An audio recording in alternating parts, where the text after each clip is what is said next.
Yo, what's good, AMLoB? Another week, another podcast. Of course, we'll go through the rankings first, top 10. Then we'll, get into a little playoff talk and talk a little Madden 19 as well. On the panel today, we have Corey. Wow. Of course, and Crips is a regular. It's more rare. It's more rare for Crips to miss than anything else. And then we have Poop as the special guest, seeing as how Bishes and Emmons are not going to be on the pod tonight. So I would just like to point out, I think you and me are the only two that have really been on, I think, every pod. I think I missed one. I mean, I kind of have to. Yeah, you have to because you're the one who runs it. But I think did I miss one? I think I missed one somewhere in here. But yeah, I think that's it. Yeah, there was one that it was just me and Emmons. Yeah, that's right. It was like the week after the one that was just me and you, I think. Yeah. Which was, don't do drugs, kids. Yeah.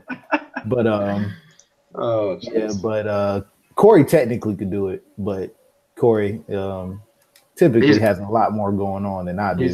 He's got the little ones to. Yeah, I was going to say he typically has a lot more going on than I do. But anyways, yeah. So let's get into it. We got the top 10. I don't have it right in front of me, so I don't exactly.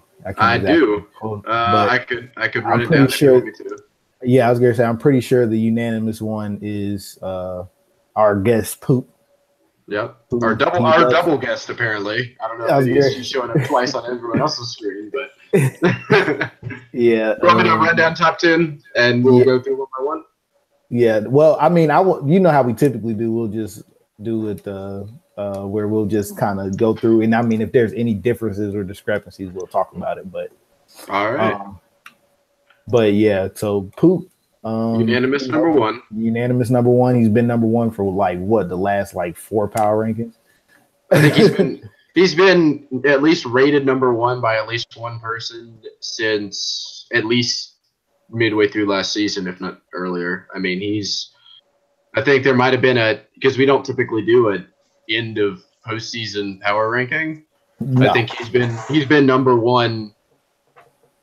Basically, not necessarily unanimously, but he's been number one by at least somebody for at least a season and a half now. So, he likes to rag that we don't talk about him, but I mean, at this point, there's not a lot that can be said. I mean, he continually dominates just about everybody in the league, no matter who it is, and so the only thing he needs to learn to dominate is the playoffs.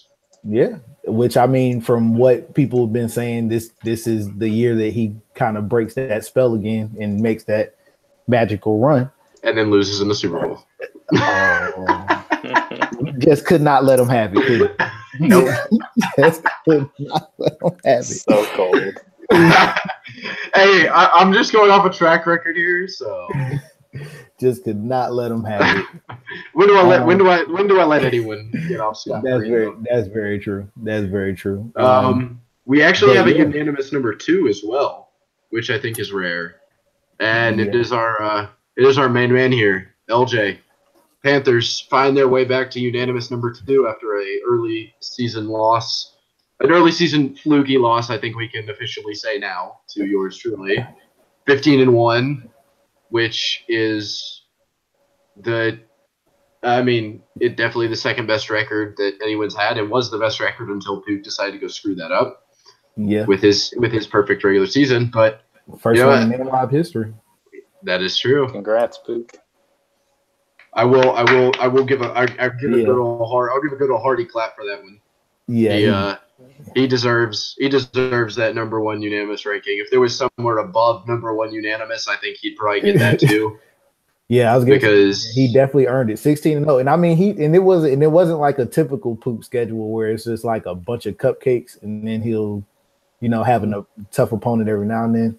It was a really solid schedule, especially that win against Roger and both wins against Bishes. So. And that one that that made Crips.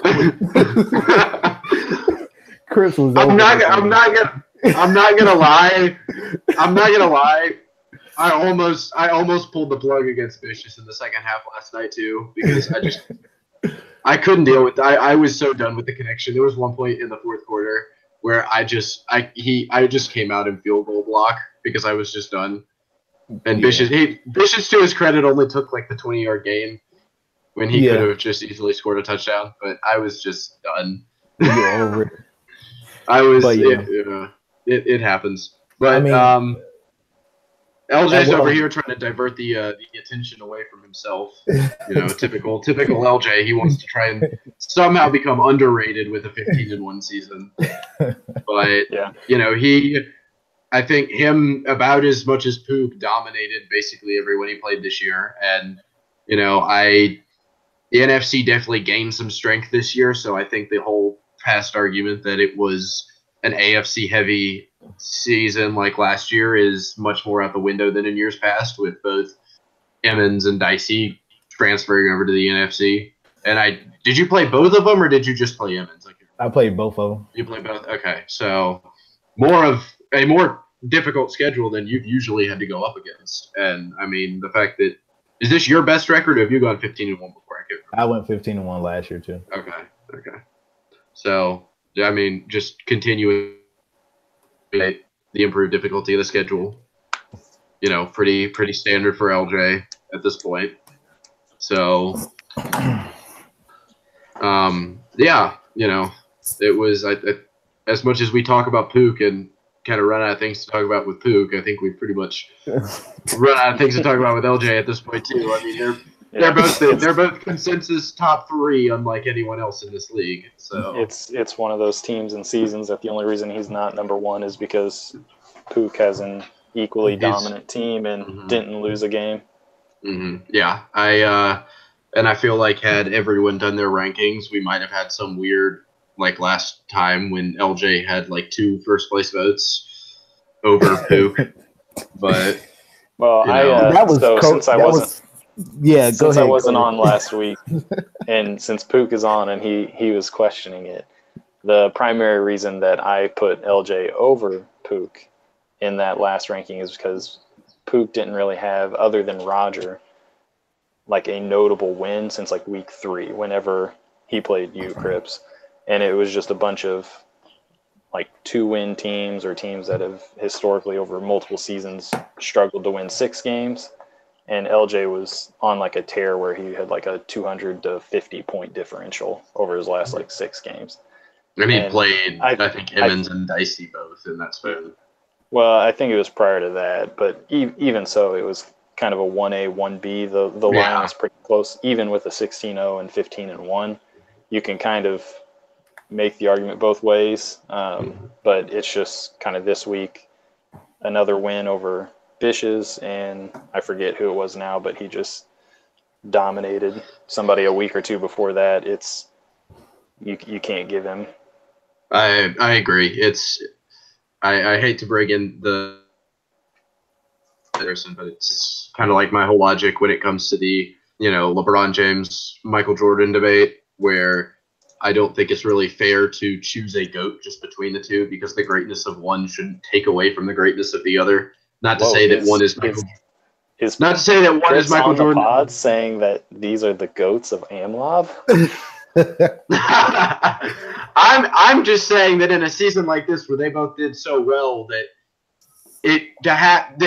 out of fact that we have to rank them and we can't have repeat rankings. Yes, one of them comes first and one of them comes second, but ideally it's a 1A, 1A for me, is what I'm trying to say. They both had immensely amazing seasons. That I think this 15-1 season honestly kind of dwarfed the success of LJ's 15-1 season last season, because it could be argued last season he didn't play the toughest of slates, especially compared to this year. So kudos is basically what I'm getting to. Yeah, I mean last year I had the AFC East, so no NFC. Last year I played the NFC West. I believe. Yes, I did play the NFC West last year because I beat. I mean, that's still a tough slate. That was a more active Lights using Han Garner and not Moffitt, and a McNabb-led Niners team. Yeah. So, I mean, I guess we spent a lot of time on 1 and 2 or 1A, 1B, however we want to look at it. We get, hey, you know what? We get ridiculed every week by the silent member of this podcast currently that we never spend enough time on the top seeds. So here you go, Pook. This one's for you. At third, we have Emmons at third. He clawed his way all the way to 3, despite having a worse record than Suff. Yeah, so, and it's a close 3. It's a close 3-4, but for me, it was strength of schedule again. It was Emmons had a couple more losses, but he played a much tougher slate, in my opinion. Yeah, I mean, I was going to say that's the thing. It's just kind of like, I mean, with Emmons being at 3, I mean, he's had just as impressive of a season as anyone has, to be honest. I mean, he's just, especially like what he did with that Texans team last year, you know, coming into a situation where he has a better team, and we see exactly what he can make happen with that situation. So. And I'd like to point out too, is as much as we want to tote this up as being a better team, it's also a Lions team that coming into this season hadn't had more than marginal development over the last 2 seasons because Snippy became more and more inactive. Yeah. And so his ability to take over that team and then perform like they were Snippy's Lions of 4 seasons ago, I think shows a lot too. And you know, don't test him over the middle now that he's got those 2 91 zone linebackers. But I was gonna say, that's crazy. I told him he's honestly better off in nickel, just using his D line. Like he's not gonna have better zone coverage than a 91 zone linebacker. Yeah. So sliding to our number 4 team, Emmons he's killed it with his user, and then bringing in Fairley in the offseason made his offense really potent. Yeah, it popped the top off. That's all it did. You're welcome for that. Yeah, you're welcome. You're welcome as well, Emmons. He's in the LJ dungeon right now. Poop just coming out of nowhere for that. Moving over to number 4, we have Suff with the Jets. Yeah. Suff. That's a first. That's how I've always read it. Suff. Yeah. I don't know how it's supposed to be. So. I don't know. He's gay right now. It's suffixia is what it's supposed to be.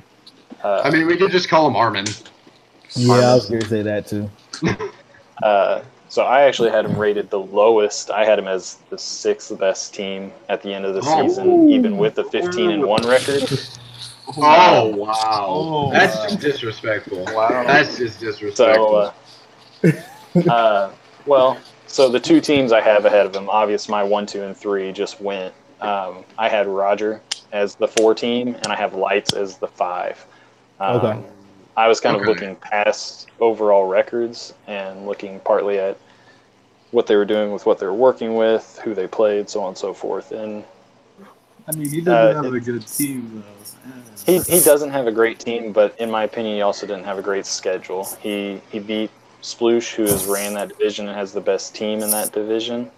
And I don't know, my opinion of like first off games, especially with a new person, can kind of be thrown off. And while his team overall is not great, he has burners and he has the 91 zone thresholds, which he really doesn't have any burners at all. He does. 93 is his highest. Yeah, but he's got like 2 or 3 of them, and that can be difficult to defend, which Splooge's biggest weakness that he's kind of clamored about was his corners. And he finally got 91 zone cover guys last season, and that put him in the Super Bowl.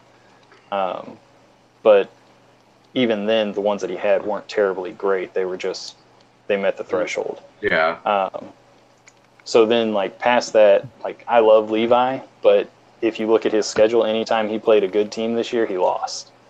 So I kind of take that as a a dock back of being an upper tier team this season. Yeah. Mm-hmm. And then after that, Grid got him. He didn't play Bobby a second time. He played his AP. He got me, and a lot of what I attributed that game to was there was fluky stuff. He caught me off guard with being a new guy, with being able to kill me on crosses and outs, and I just wasn't prepared for him. I mean, he beat me. There's not really anything about it. It's a plus for him. Not looking too good for Emmons right now. What's the score? And then 14-6, but Garcia did on the 10-yard line. He got Grid the second time they played. So I mean, he made an adjustment versus Grid. I don't know. There was less high tier wins in there than what I thought Rogers' losses were or Light's losses were. So that's why I had him at 6, even with a great win-loss. I mean, and to be fair to Roger, didn't he have a 15-1 or 14-2 season anyways? 14-2. Yeah, so it's not like there's really a big differential there. And then Lights was – that's the one I don't quite get, is Lights at 11-5 being that high. But granted, I guess most people outside of the top 3 or 4 guys did have like 11-5 records. So well, here so Rogers' 2 losses are Pook and Bishes, and Bishes lost sim games, and then he lost to Pook on 2 games that were, I think, a combined single score. Mm-hmm. And then Lights lost 5 games, 2 of them being Roger. One to me by 30. One to Pook. 37. Another to LJ. And then who's his final loss to? Trying to scheme for it. Bishes. So he lost to Bishes, LJ, Pook, and Roger twice. Again, and it's also partly the user that's behind it. He's got a great roster. We know he's a proven user. FC West, a bunch of bums, if you know what I mean. Connor's hot takes to the bums. I just really went back and realized how underwhelming my schedule was this season. I really didn't have. I mean, I had the 1 loss to Pook, but I mean, going back looking, I had, other than my win against LJ, I really didn't have. I mean, I beat Levi, but Levi, I mean, as I said, doesn't have a great track record against top 8 guys. And I mean, Pook. I mean, even then, I beat Connor, but you're on my top 10.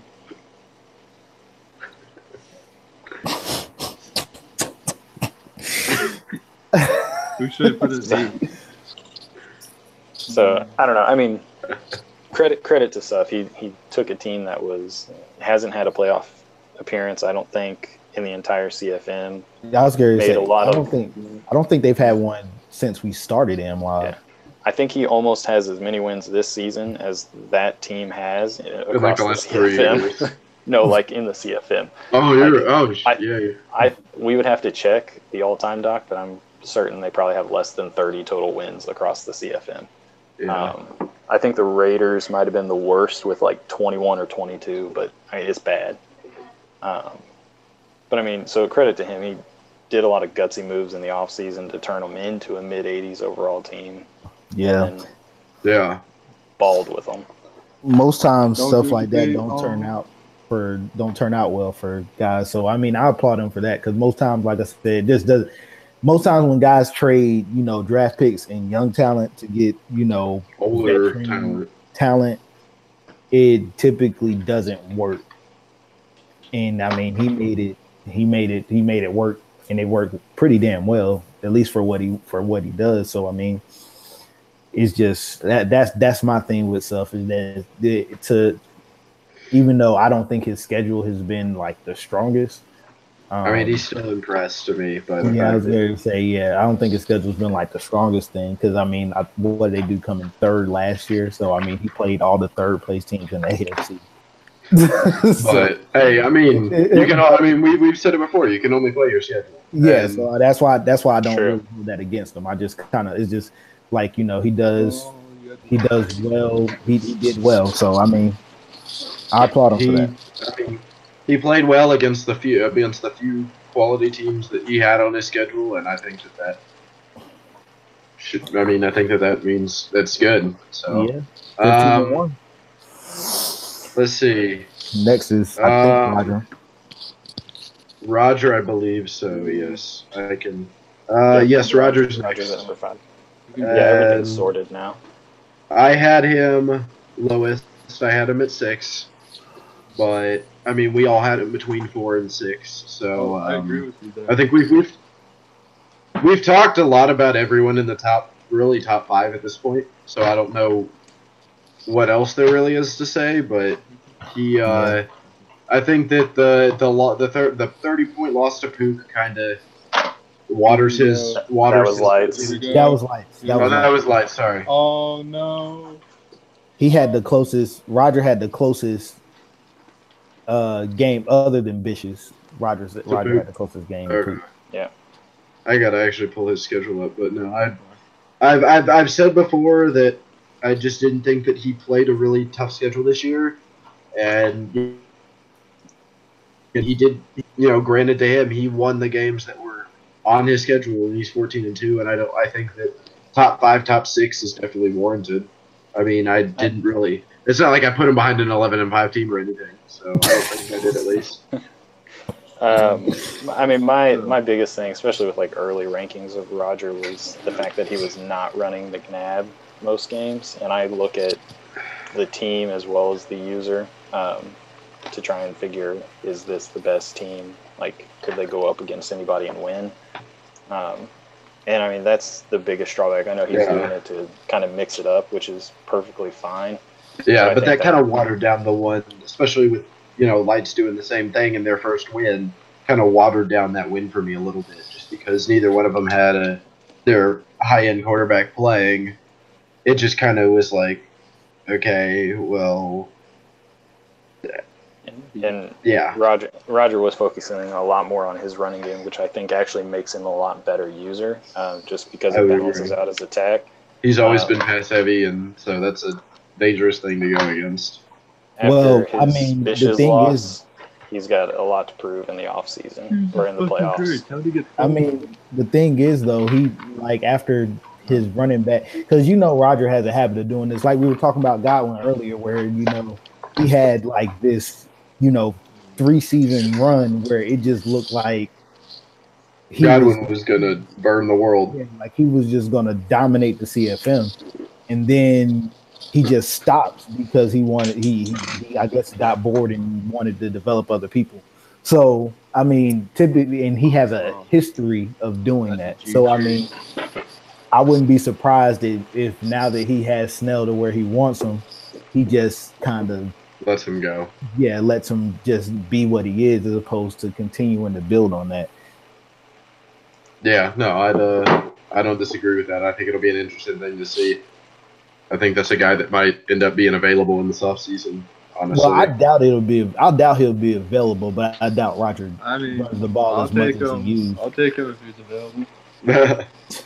All right, sitting at number 6, we have Grid, who it was my 5th place ranking that kind of boosted him a little bit. But other than me, I mean, it's everyone again. It was pretty close between everybody, between 5 and 8. And, I think a lot of what applies to stuff in the terms of, the division being what it is kind of applies to Grid in the same sense that,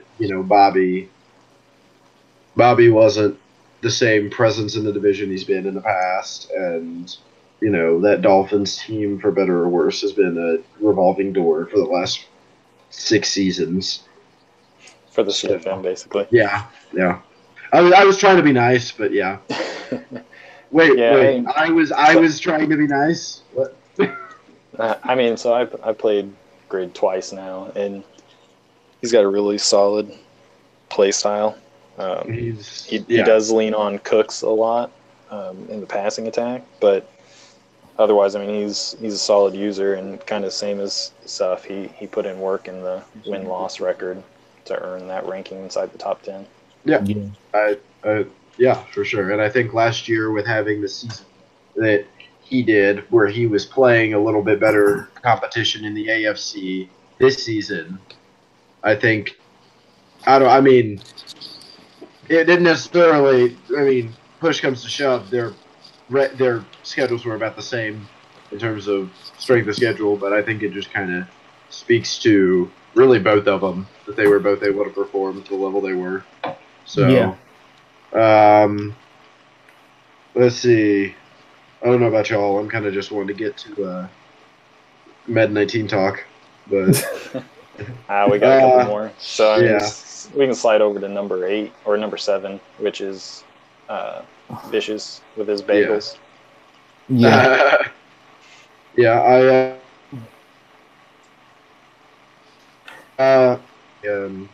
A tough loss, in case y'all didn't hear. I know Corey and LJ have probably heard a little too much about it at this point. I mean, the thing with Vicious is, I think two of his losses have been like fair sim losses. Yep. And then he has 2 losses to Poop, which is a combined like 8 points. Then you have, who else did he lose to? Let me pull it up. But yeah, I mean, he's got a couple fair sim losses. Yeah. Then he's got Poop's 2 losses while he's beaten Roger and Lights, and I think he beat them both handily. 48-10 versus Roger, and then 15-14 versus Lights. So that one was really close. He lost the fair sim to the Seahawks as well. Yeah. So his 3 losses are all fair sims. Yeah. No, he impressive season. I can speak firsthand. Played a very good game in the first round of playoffs. I was unfortunately on the receiving end of that. So, yeah. No, I mean he's got the best running back in the league. He's got a solid defense that, in my opinion, its window is closing a little bit because of regression incoming. Yeah. But Willis is probably the best defensive end in the game. Pook has nightmares, I think, of him. Who? But Willis. Yeah. No matter who I put there, they can't. Kevin Bueller was my best option. I don't think he let up more than like 2 in the entire time he was there. But other than that, no. So I mean, great user with a really good team, and he's put in the work this season. I mean, he should be 14-2 team. Yeah. Definitely. I agree. Jumping down to 8 is me, who I rated myself the lowest of anyone. I had myself as the 10th team on here, but I'll claim up for you guys to go. So I think Corey's rating of himself as 15 was accurate. 15. He obviously has had a pretty bad season. Only squeezed into the playoffs. Only squeezed into the playoffs because of some fishy stuff in the AFC. There was like no competition. So he's a fluky playoff team. Probably shouldn't get past the first round. Would probably lose to anyone else on this podcast by 45 points. Okay, no, I can't keep it up. No, he had a great season. Oh wow. Okay. Interrupt us all with your mechanical keyboard, why don't you? Fucking Christ. I'm trying to respond to Suf, Armin, Ige. Ige. Hey, only I'm allowed to call him that. But Corey's had a great year. I think he's re-continued his firm hold atop the DB farm mountain, however you want to phrase that, as being the best developer of defensive backs in this league. Getting no awards, love that. Despite getting no awards, despite getting no awards. Kills me. That is a really unfortunate circumstance. But, you know, we all know he's out here cheesing on offense with his big strong arm QB and all of his really fast little dudes. But sometimes you just got to cheese to succeed. Just ask Pook. Okay, so chiming in on the awards. I'm never gonna talk to you. Pillaging that I get killed on. So I've got another one to add to the list. Oh no! This season. Oh no! For what? Texans corner, Angel Meyer. Yep, I saw that. It's not that the bad little, because he's old, but he got a fast dev boost and 12,000 XP. Yeah, because I was looking at who won kick return and punt return for both. Yep, he's a guy that I usered 2 seasons ago and got 4 interceptions and 3 touchdowns with. Got nothing out of him. Traded him in the deal to get Boyle from Emmons when he was the Texans, and he got a punt returner of the year. Anyone on right now? Yeah, I'll move it.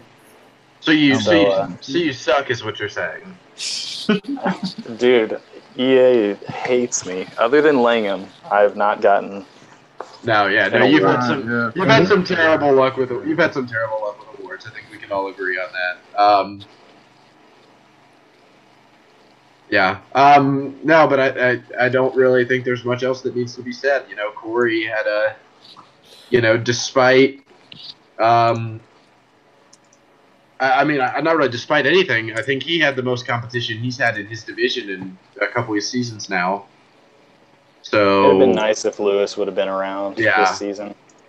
But, you can only play your schedule, and you finish 23rd like you should have. So, on to the next one. That's right. Lights was next, and Corey gets to defend his ranking because he had him at 5 while everyone else had him either at 9 or 10. So yeah, this 8 and 9 was pretty close. Is 0.25 on the average. Partly because I dropped myself so low and I boosted Lights so high, but it's kind of what I said earlier with Suff is Lights we know is a great user. He's got a great team. He's back into using Hand Garner for the back half of the season and for the playoffs, which is big for him, I think. And I was looking a lot at his losses and how that made him 11-5 versus Suff's wins that made him 15-1. You can only play who you play, but I was factoring that in. Okay. Fair enough. It's better than when Vicious stumbled through trying to defend me at 4. Oh and my failed. goodness. And that failed. Got ripped to pieces. Failed. So I can only laugh so much at it because as terrible as my defense was, because I think I had myself at the same ranking, I at least was able to come in and semi-defend it. He didn't even know who I had played. Yeah, his whole argument was pegged on the fact that he beat me. Well, I like that. My favorite part of that when I was listening to it on the drive home was, well, he beat LJ and he lost to Pook. He's like, it's not so bad to lose to Pook. And you all were like, you conceded in the third quarter, right? And he's just like, what? And he's like, I'm gonna need him to join to back me up. That was bad. I think I joined like 30 seconds later. That was bad. Yeah, I was gonna say, while he was dying on that hill, you definitely joined in. But he was definitely on the wrong end of that one. That was like, I've always had my own logic with how I've done myself and everybody else, and I'm a little weird with my logic, but at least it's kind of cemented at this point as my logic, and Vicious just comes in here, and that was something. Let's see. I was next somehow.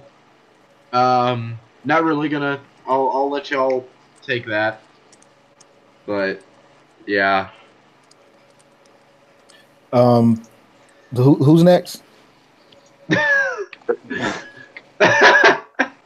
Cripps rounds it out at 10. Oh, okay. Yeah. Well, Cripps, I mean, he had a solid season. He went on vacation for a little bit. It just that kind of threw his season off a little bit more than he probably would have liked. But I still don't know how I made the playoffs. I shouldn't have made the playoffs. Overall, I mean, he definitely has done well. Yeah, I mean, he's played pretty solid football across the season. So I mean, that's all I really got for that. He just played really solid football. Yeah, except for that one game. Yeah, except for that one game. Yeah, that was just bad. But I guess there's 2 games now. We can throw the game against Vicious in there too. Yeah, and that's kind of what I was looking at was. So on your note of like how you made the playoffs, I think you kind of kept going the same pace, and Levi lost his spot in the playoffs. I agree. I don't think that it was his to lose, and he lost it. But I agree with that. I mean, he had the tiebreaker and everything. It is what it is. But I mean, I kind of put you up there in the top 10 because yes, you have a bad loss with Pook, but kind of big picture, you also have the ability to compete with LJ, who's, like we said, 1A, 1B up there. You got. I mean, at least I didn't have another. At least I didn't have another loss on my user resume, because I think that kind of would have tainted it. But even more so than like the 2 or 3 losses that my concession against Pook kind of weighs against me for. So. Yeah, and I mean, it was just that's kind of where I bring in like the quality of the roster and being able to square up with people. Like the next teams coming up behind you that I had was Dicey, who fell to our 11 spot, and then Matthew, who actually tied with Arthur Dicey. Or Darth, sorry. So I mean, we actually have a 2-way tie at 11 between Dicey and Matthew and Bink. Yeah, who didn't even make the playoffs. Which, I mean, he didn't make the playoffs due to a loss to our number 3 team. And Dicey having a tie help him get the bump over. Yeah. So, Dicey having a 70-something overall team, and Bink's team also being a low overall team. Yeah, they. I think both of them. I honestly was hoping we would kind of delve into those last couple playoff teams real quick, including Matthew, because I think especially those 2, but Arthur as well, all impressed me this season.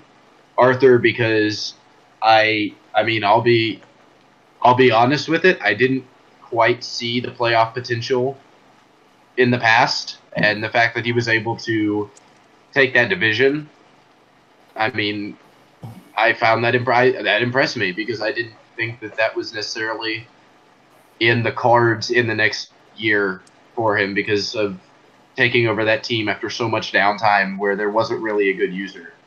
Yeah. And so I think that, that was, I think, an impressive fet on itself, or feat, or however you want to English of itself. And then, Matthew and Dicey, despite only one of them making the playoffs, both of them have, I think, 2 of the 3 or 4 worst overall teams to ever make the playoffs or be in playoff contention in. Oh, Dicey's got the worst team to ever make it, I'm sure. Yeah, I don't know if it's lower than Emmons. Yeah, I don't know. Here say that Emmons, team, right? I'll look right now on the teams, but I'm pretty sure Dicey's like a 76. He's a 78 going into the playoffs, but he was a 76, and I think Emmons had gotten his to 78 or 80 range, like low 80, going into the playoffs, same time anyways. We can ask Emmons, but I mean, either way, I think it's just impressive because those are some of the worst. Those are some of the worst records that that any of us have ever seen. So, yeah. But yeah, Arthur, I know him from RCFM. He's a solid user, and part of our league is getting adjusted to the sliders and having a deep, good user base. Agreed. He kind of stepped in and made the NFC East not the NFC least, like it has been. Yeah. We haven't really had a good user in there. I mean, we had Levi for 1 year inheriting a dumpster fire. He kind of elevated to have a good person representing for the playoffs. But prior to that, we didn't really have anyone that was showing really any promise other than, I can't remember his name now, Old Redskins. He was a good user. But he blew that playoff spot he had, too, coming down the stretch. He was another one that he showed a lot of promise for 1 season, and then he just went AP because his Xbox broke, and then after that, he just kind of tapped out for the cycle. Yeah. I mean, that's yeah. I mean that NFC East it's been tough to keep teams there. It's really been tough. But I mean, he came in and did the thing, and I mean, him and Isaiah, they were battling it out until Isaiah got stuck with a string of tough users down the stretch, and he had a couple of APs to play, but it was a good race towards the end. Yeah, and that's hopefully we. Damn, what was his name? He was this Washington Redskins for like the first 2 seasons. Oh no. Skins the first 2 seasons? Yeah. Man, I can't remember his name now. He was with us in 17, and he carried over, and then he went AP like season 2. Oh, yeah. Tevin. I think he's actually a Redskins fan, isn't he? No. Tevin Campbell. Here we go. I don't think he's a Redskins fan. He might be. No, I think he is a Redskins fan. Oh. But I mean, if we can bring someone like him back into that division, hot take Eagles. I know he's got a lot of controversial gameplay comments. But I mean, that's usually pretty easy to clean up if you kind of police yourself a little bit. But I mean, that division could be really good in 19 with hypothetical those 4 guys. Yeah, it could be. I mean, we'll see how that works out. Yeah, we'll see. We'll see how that works out. All right. Actually, next season, Pook, go to the Redskins. Next season, I'll stay as Jacksonville if that happens. I was gonna say next Madden, I'm excited to see how the NFC South plays out with the 4 teams that we'll have in there, but we'll see. But yeah, so on to any predictions or anything for the playoffs anybody has? Anything that they haven't already said? Yeah, so did Dicey end up beating Emmons, or how did that? He did. Dicey we're through the wild card, so it's Pook and Dishes round 3. It is Lights and Roger round 3, and then it is me and Soof Matt rematch, and LJ and Dicey. So I guess I'll go first if you want to. I'm gonna sorry guest appearance. I'm gonna say Bishes gets it done this time. It's hard to beat somebody 3 times. This time he's gotten it done every time against me. So I'm gonna take Bishes over Pook. I'm gonna say Roger over Lights because we have a situation there where Lights will be on AP for this game due to the wild card matchup. Yeah. Don't pour it on, kids. That's the lesson to be learned. Don't do drugs either. Don't do drugs. Per Crips. In the other AFC matchup, I'm going to pick myself over Soof this time. And then I'm going to take LJ over Dicey, even though I think Dicey will actually make it very interesting. I just like LJ's overall roster better. I will agree with most of those. I will agree with everything except I think Pook gets it done 3 times. I think Pook makes it to the championship game. Ooh, that's tough. And I think that he beats Corey. I think he beats Corey and makes it to the Super Bowl. I think we end up ourselves a 1 and I think we actually have a 1-2 Super Bowl.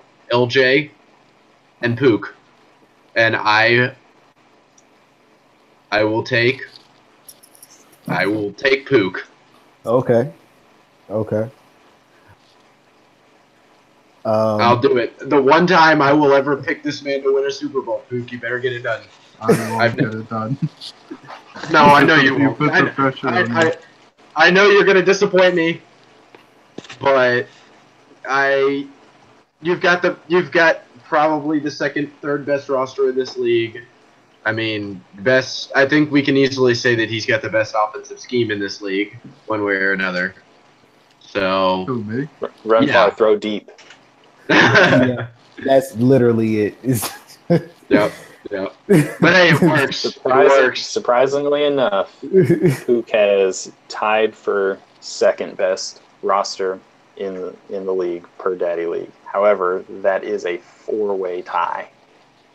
With who? There are 4 94 overall teams. Oh, okay. The Niners, the Cardinals, the Jags, and the Browns. And then LJ's first, obviously, with his 99 overall team. Well, Could be 99. His punter's not very good, I hear. My punter's number 1 in the league. No, it's his kicker that sucks. It's his 70 kick power kicker.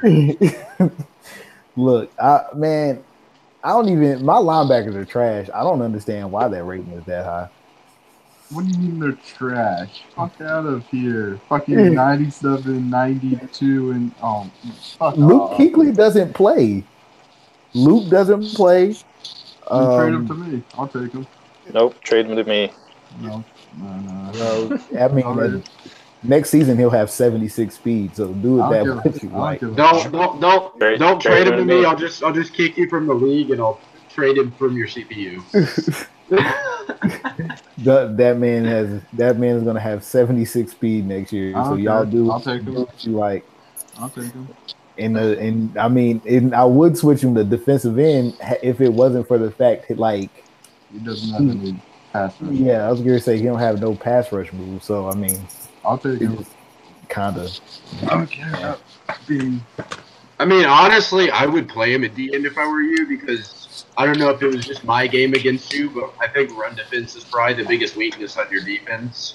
Just because of how good your secondary is. They were just trash that game. I don't know what that was. That was horrendous. I haven't had a rushing game like that because that happened, and then literally a week later against Dicey, the same thing happened. My defense played like garbage, hot garbage.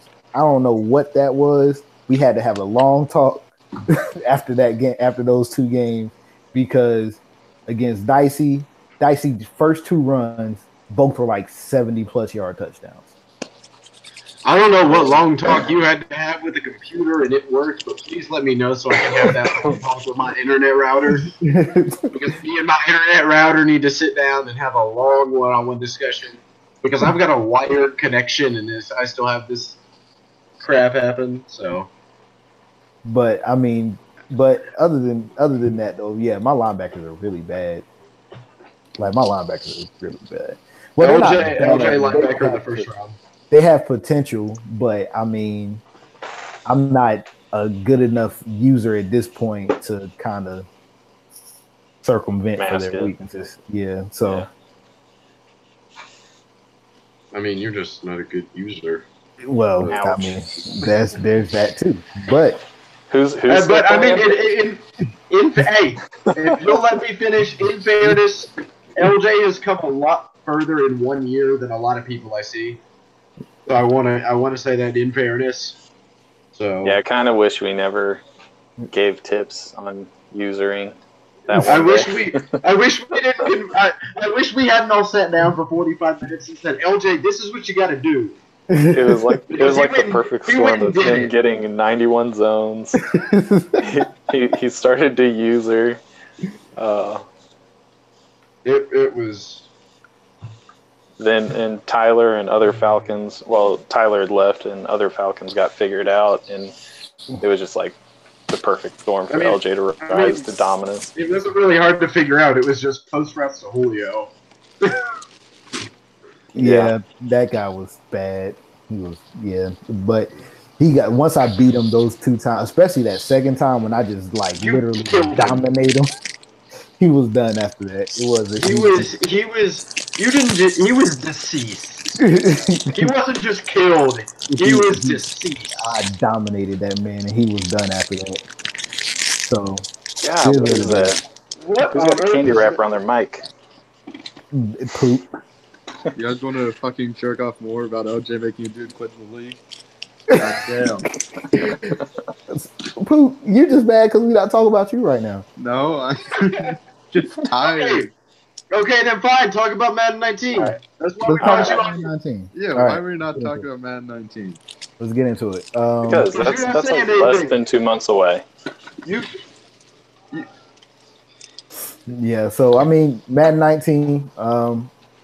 We got the CFM stuff, which I mean we've talked about before, but we never really got a chance to really like dive into it. So I mean, we'll. But one thing there are quite a few things I actually like the skill point system. I think that's. I'm excited about that. Yeah, I'm serious. I'm excited about that. The dynamic dev thing where you kind of have to make sure that you keep those guys, those elite guys, playing like elite guys, because if not, they can potentially lose the dev trait. Jerry Rice Jr., we're watching you. Yeah, so I mean, like that, and then the dynamic regression, because now it's not just linear across the board. It's just kind of like they're struggling. Certain things will fall off. So I mean, it's a lot of good things, a lot of redeeming things that I saw. Not quite everything that we probably wanted, but I think it's enough things to kind of have a solid base for the future. Yeah. And I think there's a lot of potential for for some of the things they did to have a greater impact than they're explaining now, because I think we've all kind of talked about it offhandedly, but the skill point system should help a lot with contract situations. I mean, with the fact that, you can't make a guy better now without his overall goal. Yeah. Yeah. You can't, it's physically not possible. And I think that that's a good thing. Well, the only way I can see like something going around that is if you try to distribute in a balanced manner where you hit all 4 archetypes so he stays at an 80 as opposed to going up to an 88 and 1. Yeah. But I mean the thing with that though is because what I like most about it is that takes if you take that approach, I feel like it'll hurt your team development more in the long run as opposed to how it does now.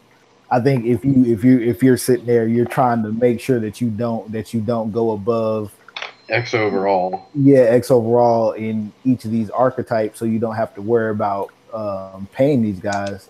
I think that'll hurt you more. Yeah, I was gonna say I think that'll hurt you more in the long run than it'll help you. Which is something I think is good. Which is something that I think is good, is that it'll hurt more than it'll help. It'll adds a whole new layer in roster building and roster development.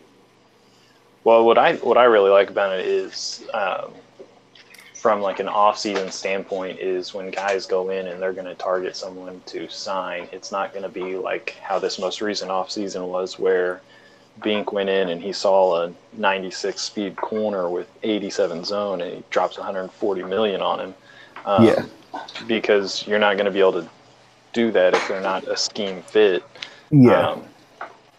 It'll change how people target in free agency. So you might only have 2 teams bidding on a specific running back because those are the only 2 teams that 1 need a running back and 2 need a power running back. I mean, come on, who bids on a running back now? Nobody bids on a running back now. Well, but that's the point, is that it'll distribute more. You're not going to have every single, unless you have a Jalen Ramsey type hit free agency, you're not going to have everyone and his brother bidding on him because he doesn't fit your scheme.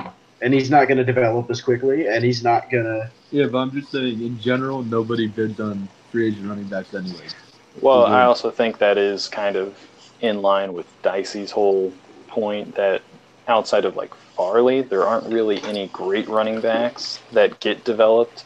which you figure were 6 seasons deep. Le'Veon Bell hit free agency last season. He got like $30 million over 3 years or something like that. I mean, if I let 87 Excel. If I let Leonard hit, he's probably not going to get a ton. I mean, he'll have 86 acceleration at the end of the year.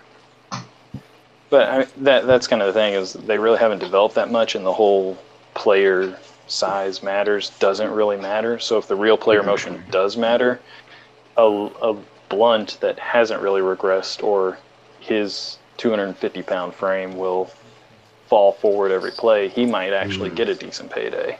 Yeah, that's the one thing I'm excited about, because from what they've said, height, weights, everything like that, those are all going to matter for the real player motion system. And if that's the case, I think that I don't see a way where that really necessarily is inherently bad, or at least not any worse than it was this year when, a little Jimbo Skimpet could be a better power back than Leonard Fournette half the time. So I don't. Yeah. All right. There are a lot of good things. I do like that it's going to be more scheme specific, so that guys that may not be the best on the sticks can still build a really good team that then helps them play in the game, versus guys that don't have great roster building skills. They're just good on the sticks, and they just throw together anybody. They'll actually see, hopefully, drawbacks to the guys that put in 2 or 3 seasons and build around a 4-3 scheme or a 3-4 scheme or a hybrid or whatever. Yeah. I think honestly, one guy that I can just think of off the top of my head that could have more success on a more consistent basis next year is the Bears guy, because of the fact that he understands team building, and he understands how all of the dev traits and all that stuff works. And I think we've all noticed he, at least puts in the effort to build a good team for the most part, but, might not be the best stick skills user out there. Guys like that I think will see a more drastic improvement. The mechanics will change too, though. So, agreed. Just because you're good at building a team in like Madden 18 or Madden 17, I don't think it'll necessarily translate, because a lot of times now you can basically just force guys to fit into what you like to do. So run deep. So now you could just basically force guys into what you like to do. So I think the team building aspect is just going to be new for at least most people. Where especially you have to be a lot more conceptual with it. Yeah. It's going to be more realistic, as in the last couple of years, when it's just, okay, your job is to run deep every play. Your job is to run good routes. Your job is to. Well, unless you're Pook, and then it's just, hey, your job's to run deep every play. Hey, your job's to run deep every play. Hey, your job's to run deep every play. Hey, your job's to run fast out of the backfield. It's complete sarcasm, but it would be hilarious if your suggested play screen came up and it was just 3 plays of 4 verts. I can't imagine if I kept barely. Then like 397 speed wide receivers. Yeah, I'm glad you didn't. He was fun to use for a season. I wish I had him. If he was 6 foot, I probably would have kept him, but he wasn't. I should have traded for him. I wanted Fairley, but honestly, I like Cox better now. I think he's a. You just like him because of his name. Yeah. Well, you just like him because you met a guy whose name is Sticks and Cox. Well, no, honestly, the guy I wanted to draft, the Colts guy took. The guy I wanted to draft. That's right. He took him at like 19. That's right. Amari Griffin. Yeah, if he doesn't take him at 19, then there's no way that he doesn't fall to me, because Steelers was taking Lane regardless. He didn't care who was there. He was taking Lane. So if he would have fell, it would have fell straight. He would have fell to me. But dude came in, and that's one of the very few times I've had a receiver like that. that can like be such a game changer. Like dude, like especially on punt returns, dude just it was just amazing to watch. The only other person that's done that on punt return for me is Hillman. And he outdid Hillman. Can we take a second to remember the fact that the Colts started a 6'6" converted wide receiver at running back the first 8 weeks of the year? So story time on that. Steven Southward. My second round converted guy is my backup. So Boyle died in that game against Grid. So I was scouring free agency for another running back so that I didn't just have 2 on the roster going into the game against Seth. And I was looking at Bishes has like a 6'6" wide receiver in there that's like 79 carry and decent elusiveness or ball carry. I can't remember which it was. And I was like, do I put a 6'6" wide receiver as like my second string running back? Just in case P. Ryan gets hurt. Just lob it up to him. Out of the backfield, halfback wheel. He'll moss every linebacker at a halfback wheel. By the way, I think Jalen Ramsey is going to be on the cover of Madden 19. I've heard a lot of Antonio Brown talk. I feel like Jalen Ramsey is going to be it. I could see both of them, honestly. You know, they could do some sort of wide receiver lining up against a DB kind of thing. The Larry Fitz and Troy Polamalu style. Something like that. I think that'd be interesting. You know, and I think Jalen Ramsey would get it. I think Ramsey and Brown, both with their kind of demeanors and attitudes and stuff, would actually work really well on the cover. They could probably make a whole little mini sitcom series out of them trying to film it. But I mean, like, my biggest, like, I want to go like look at the Madden 18 E3 or like This Is What's Coming blog, and then go look what actually came in 18 to see if there's like extra stuff that they didn't share, or if there's stuff that they shared that didn't pan out. Well, or just target passing. We're looking at you. Yeah, no, well, like, not, I mean, not even that big, like a small thing. Target passing was a nice idea. I agree. It was a good idea. It's just that it took the amount of time it took and effort to make it work. It wasn't worth it, because by the time you could get it, by the time you use it, you're getting sacked already. Yeah, and you can't move when you have it on, so it's not like you can evade anybody. I think the most common use of target passing after about the first month of Madden 18 was trying to playmaker and then accidentally target passing. Yeah, and I don't think it was close. No, it wasn't that. It was trying to low pass. They would low pass. They would left trigger hit down, and then the QB would fumble the ball backwards. Oh my god! It was both. I mean, I can't even count the number of times I mean, not even in leagues, just in head-to-head or something, with try and playmaker, and I'm target passing, and I'm trying to throw the ball 75 yards to the left. It was before I was ousted from that RCFM league, I won I can't remember if it was divisional or wild card, but I beat the guy that's considered the best roster builder in that league with a target pass fade touchdown. Oh, like in overtime. It was sick. That sounds beautiful. That's the one thing that I really liked target passing for, that in logistics it would actually work, is for fades in the end zone. But other than that, I like it, and I use it here and there, but it is really hard to use. And I, like 3 months ago, I learned that you can actually cycle the receiver that you're targeting with target passing while holding it. So like if you have left trigger on and you hit X or Y, it'll switch between that receiver. Yeah. But I mean, it is hard. It should have like an auto evade feature, because while it is extremely difficult to use, I think it is the best like precision passing thing that Madden has done. Like it's better than the vision cone. It's better than pass leading.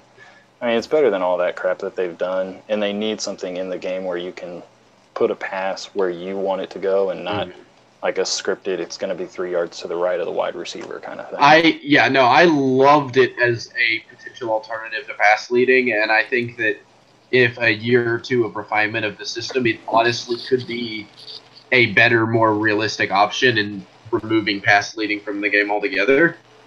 I just think you should be able to toggle it on and off. You should be able to toggle it off and just have low pass as the left trigger as opposed to target passing if you want it. Kind of like a heat seeker or ball hawk option. I agree. I don't think it's a bad system that they have right now. The only fix that I would say is you remove the ability for the quarterback to throw it backwards because you're holding down the stick. You remove the ability for the ball to be just literally from a physics standpoint broken, but yeah. Yeah. All right, boys. I'm sorry, finish yeah. I was gonna say, like, my biggest hope that there is stuff that wasn't included in the blog that would be in 19 is kind of like off-season stuff, like the contract negotiations, even if it's like a simple option of I want it to be a balanced contract, I want it to be a front-loaded, I want it to be a back-loaded. Like, it doesn't have to necessarily be you figure it out. Well, there's a shot master on YouTube. He's a YouTube game changer. Mm-hmm. He had an interview with Ben Hallmiller. It's a 2-parter. It's like 22, 23 minutes a piece for each video. He went through all of that. Chat. He went through all of it. He said contract negotiations haven't changed. Free agency hasn't changed. I wish he said they toggle with some of the logic as far as free agency is concerned, but it hasn't. But overall, it hasn't changed. So that sucks. I was gonna say. I mean, maybe next year. I was gonna say that's one of those things that I'm pretty sure next year it'll be because he said this is one of those things where it's one of the more requested things that needs to be done. But yeah, so I mean it's a 2-parter. I'll send y'all the link in the commish chat. Wow. Okay. Cool. And I honestly wish that I know it's I'll send it kind of a small thing. I'll put it in the main chat just for you. I mean, I don't really care about it. But even signing UDFAs and stuff like that, you should have the ability to make it up to a 3-year deal because that's what UDFA deals are. Well, I had completely spaced on that, but yeah, even changing it where undrafted free agents don't sign until the week is advanced. That way they could take the best offer that's presented. There should be that first week where it's changing your roster. Personally, I think that they should change that into a UDFA bidding year. I think that you should be able to. It should be a 1-week free agency UDFA bidding period where you can, obviously have more limited parameters that fit in line with UDFA max contracts and stuff. That would work too, yeah. But have it as a 1-week period where everyone has the chance to go through and make bids on UDFAs and yada, yada, yada. And that way it's not just one person can just go on faster than everybody else and sign every good UDFA to a 1-year deal. And I don't think that it should be 1-year deals either, because UDFA deals are rarely 1-year deals, especially right after the draft. If you sign a UDFA to a 1-year deal, it's going to be moving them up from the practice squad or signing a mid-season from someone else's practice squad or from the street. A deal after the draft is more often than not going to be a 2 or 3 year deal. Yeah. I guess my kind of final thoughts on it is I like everything that's been. I like all the changes that they've done. It makes me more excited than what we have. Plus, you get rid of the 91 zone threshold, which thresholds and animations ruin this game for me this year. I didn't have near as much fun as 17. If there were another football game alternative, I would have stopped playing Madden 8 months ago. Honestly. Well, the thing is, with it. I think they did a lot of the threshold stuff as Chris said, just to kind of take the edge off stress off the engine. Take the stress off the engine. And do I bring that shoes back? Because when they switch to Frostbite, it's a lot of stuff that I'm pretty sure they couldn't do because first year, a lot of moving parts. They're just trying to get it working. Because even though they switched to Frostbite, they still had the Infinity engine as the primary thing. So I'm pretty sure, like Crip said, it was just to kind of like take the stress off of the engine as to why they had so many thresholds. Well, and so I think it was Clint maybe that was doing an interview. He made a comment that like 91 zone threshold was changed to up to 99. Yeah. Yeah, no, I'm excited about that because then you're not going to have nearly as many just godly, you get into leagues like us where we're 6, 7, 8 years deep where you have everyone on average has 2 91 zone corners. And at least one 91 zone safety. We should talk about the development of players that I found out so far. Actually, I think I'm about to hop off, boys. I think we're nearing the end, fellas. Wow. So, but anyways, it's been fun. Next week we'll be back. Everyone watch Pook and Vicious Part 3. But next week we will be back. I dropped the 2-part interview in the main chat and in the mid chat, so y'all can check it out too. But yeah, so we'll see y'all next week. More than likely, the draft will be on Sunday. Unfortunately, yeah, I'll make it this time. I won't fall asleep this time, guys. You fell asleep in the Oasis one, didn't you? Not this one. No, I just missed the Oasis one altogether. I think. I slept through the first round of this one. I don't even think I was home from the Oasis one. Yeah, but so y'all have a good night, fellas. Y'all have a good one.